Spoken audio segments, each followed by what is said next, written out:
লগত খাবলৈ গাহৰি লৈ আহিম এদিন তোমাৰ ঘৰলৈ ৰহি সাজ বনাই থবা লগত খাবলৈ তুমি ৰান্ধি দিবা খৰিচাৰ লগতৈ এটুপিও তেল নহলে চলি যাবই এটুপিও তেল নহলে চলি যাবই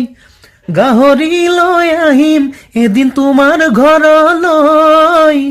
ৰহি সাজ বনাই থবা লগত খাবলৈ ৰহি সাজ বনাই থবা লগত খাবলৈ